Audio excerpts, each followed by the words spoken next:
Hello students. तो आज इस लेक्चर में हम देखेंगे कि जो वेक्टर्स के कुछ क्वेश्चंस हैं उनकी शॉर्ट ट्रिक क्या है, उनको हम जल्दी किस तरह से सॉल्व कर सकते हैं। ठीक है, तो वेक्टर के जैसे क्वेश्चन होते हैं, फॉर एग्जांपल मैंने यहाँ पे एक क्वेश्चन लिया। ठीक, 10 न्यूटन मान लीजिए कोई ब्लॉक है, इस पर दो फोर्स एक्ट कर रहे हैं और दोनों परपेंडिकुलर हैं, यानी दोनों के बीच में जो एंगल है वो कितना है, 90 डिग्री। तो इसका जो जनरल फार्मूला हम पढ़ते हैं रिजल्टेंट का, ठीक है, अगर हमसे पूछा जाए कि इस ब्लॉक पर नेट फोर्स कितना लग रहा है, तो जो रिजल्टेंट का फार्मूला हम पढ़ते हैं वो क्या पढ़ते हैं, R equal to under root a square plus b square plus 2ab cos theta. मतलब किसी भी तरह का क्वेश्चन होगा तो वहां पर हम ये फार्मूला अप्लाई करते हैं रिजल्टेंट का, R equal to under root a square plus b square plus 2ab cos theta. तो इस फार्मूले से अगर हम इसको सोल्व करेंगे तो हमारा आंसर कितना आएगा, ए स्क्वायर यानी 10 का स्क्वायर प्लस 10 का स्क्वायर प्लस 2, ए की वैल्यू 10, बी 10 और cos 90। cos 90 की वैल्यू 0 होती है तो अगला वाला टर्म 0 हो जाएगा। तो यहां से हमारा आंसर क्या आएगा, R equal to root of 100 plus 100, इन दोनों को ऐड करेंगे तो आएगा 200। अगेन 200 को हम लिख सकते हैं 100 इंटू 2, तो ये आ जाएगा 10 रूट 2। 200 को क्या लिख सकते हैं, 10 रूट 2। तो आंसर आया हमारे 10 रूट 2।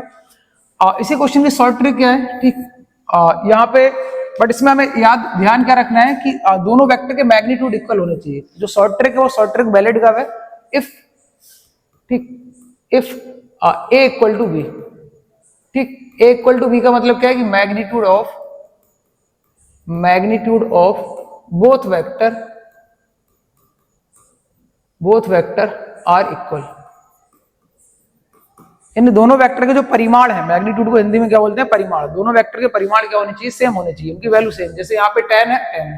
तो शॉर्ट ट्रिक में हमें क्या फार्मूला याद रखना है यहाँ पे, ठीक, R equal to 2a cos theta by 2, ये फार्मूला हमें याद रखना है। ठीक, ये फार्मूला हम अप्लाई कर सकते हैं, इससे हमारा जो आंसर है वो एक लाइन में ही आ जाएगा। ठीक, ये इतना कुछ सॉल्व हमें नहीं करना पड़ेगा। यहाँ पे जो भी हमने सोल्यूशन किया है, ये सोल्यूशन हमें करने की रिक्वायरमेंट नहीं है। ठीक, अगर हमारे दोनों वेक्टर के मैग्नीट्यूड इक्वल है, जैसे कि इस क्वेश्चन में यहाँ पे 10 है, वहां पे 10 है, तो दोनों वेक्टर के अगर मैग्नीट्यूड सेम है तो हम फार्मूला कौन सा अप्लाई कर सकते हैं, रिजल्टेंट का, R equal to 2a cos theta by 2। तो इसको अप्लाई करेंगे तो क्या मिलेगा, देखो हम R इक्वल टू 2a, ए कितना है, अब ए ले लो या बी ले लो, दोनों का मैग्नीट्यूड सेम है 10, तो यहाँ पे क्या लिखेंगे 10 into cos theta by 2। Cos theta की वैल्यू कितनी है 90, और 90 डिवाइडेड बाई 2 करेंगे तो कितना आएगा 45। तो यहाँ से कितना आया कॉस 45, ये हमें मिला 20 इंटू, ठीक है, या फिर इसको ऐसे लिख लो 2 इंटू 10 और कॉस 45 की वैल्यू 1 बाई रूट 2। रूट 2 से अगर 2 कैंसिल आउट करोगे तो रूट 2 टाइम्स कैंसिल आउट हो जाएगा, तो आंसर हमारा क्या आएगा 10 रूट 2। तो यहाँ से क्या एक या दो लाइन में आंसर आ जाता है। ठीक, बट ये शॉर्ट ट्रिक वैलिड तभी है जब आंसर, जब दोनों वेक्टर के मैग्नीट्यूड का हो सेम। ठीक है, नेक्स्ट क्वेश्चन इसी में देते हैं। जैसे मान लो सपोज, ठीक, एक फोर्स है यहाँ पे 2 न्यूटन का और एक 2 न्यूटन का फोर्स और है, दोनों के बीच जो एंगल है वो कितना है 60 डिग्री। यहाँ पर हमें रिजल्टेंट फाइंड करना है। ठीक, नेक्स्ट क्वेश्चन जो है हमारा वो क्या है, दो वेक्टर है, ठीक, एक ब्लॉक पर दो फोर्स लग रहा है, दोनों की मैग्नीट्यूड 2 न्यूटन है और एंगल कितना है 60 डिग्री। रिजल्टेंट फाइंड करना है। तो रिजल्टेंट हम R equal to under root a square plus b square plus 2ab cos theta वहां से तो फाइंड कर सकते हैं। बट अगर दोनों वेक्टर के मैग्नीट्यूड इक्वल हैं, दोनों वेक्टर के मैग्नीट्यूड इक्वल है, तो वहां पे हम क्या फार्मूला लगा सकते हैं रिजल्टेंट का, R equal to 2a cos theta by 2।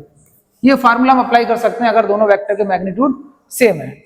तो अप्लाई करेंगे तो क्या मिलेगा हमें 2, a की वैल्यू कितनी है 2 और यहाँ पर आ गया cos थीटा बाई 2।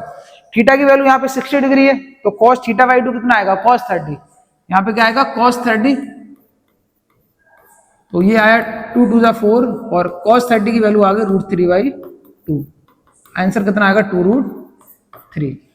ठीक, तो इससे क्या है, ये फार्मूला अप्लाई किया, एक दो स्टेप में हमारा आंसर आ जाता है। ठीक है, नेक्स्ट क्वेश्चन का आंसर बताओ क्या आएगा। ठीक, नेक्स्ट क्वेश्चन क्या है, एक फोर्स लग रहा है 5 न्यूटन और सेम ब्लॉक पर एक फोर्स और लग रहा है 5 न्यूटन, इनके बीच में जो एंगल है वो 120 डिग्री है। ठीक, 120 डिग्री है तो हमें रिजल्टेंट फोर्स फाइंड करना है, इस ब्लॉक पर रिजल्टेंट फोर्स कितना लगेगा। ठीक, इस क्वेश्चन का आंसर देखो करके कितना आएगा।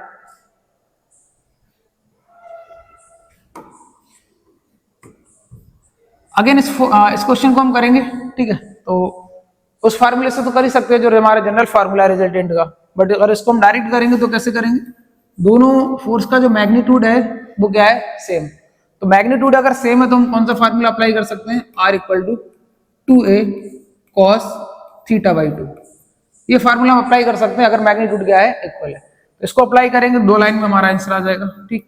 R इक्वल टू 2A, कोई भी वैल्यू ले लो क्योंकि दोनों ए और बी दोनों का मैग्नीट्यूड सेम होता है, तो चाहे ये ले लो, ये दोनों सेम ही है, एक ही जगह क्या रखेंगे 5, और यहाँ पे क्या है? cos theta by 2। तो थीटा यहाँ पे कितना दे रखा है? 120 डिग्री, और 120 डिग्री का हाफ करेंगे तो कितना आएगा? 60 डिग्री। तो यहाँ पे हमें क्या मिलेगा? cos 60 degree. R equal to आएगा 2 पंजे 10 और cos 60 की वैल्यू 1/2, तो आंसर कितना आया? 5, ठीक। रिजल्टेंट यहाँ पे कितना आया? 5 न्यूटन। तो इसको एज ए प्रॉपर्टी भी याद रख सकते हैं, ठीक। एज ए प्रॉपर्टी याद रखने का मतलब अगर दो वेक्टर को हम ऐड कर रहे हैं, ठीक, यहाँ पे क्या हो रहा है? एडिशन ही हो रहा है ना, दोनों वेक्टर को हम ऐड करते हैं, A vector plus B vector बराबर आर वेक्टर, ठीक। ये रिजल्टेंट हम निकालते हैं ना, हम दो वेक्टर को ऐड करते हैं, A vector plus B vector equal to R vector. तो हम यहाँ पे 5 और 5 को ऐड कर रहे हैं, तो 5 और 5 को ऐड करेंगे तो रिजल्टेंट कितना आ रहा है? 5। तो इसको एज ए प्रॉपर्टी भी याद रख सकते हैं कि अगर दो वेक्टर दोनों का मैग्नीट्यूड सेम है, ठीक, अगर दो वेक्टर दोनों का मैग्नीट्यूड सेम है और उन दोनों वेक्टर के बीच में जो एंगल है वो 120 डिग्री है, तो उन दोनों का रिजल्टेंट क्या आता है? सेम आता है, ठीक। फिर से सुनो क्या बोला, अगर दो वेक्टर जिनके मैग्नीट्यूड क्या है? सेम, और उनके बीच में एंगल जो है वो कितना है? 120 डिग्री, तो इन दोनों का जो रिजल्टेंट है वो इन्हीं के इक्वल आएगा। जैसे ये 5 5 है तो रिजल्टेंट भी क्या आएगा? सेम आएगा, ठीक।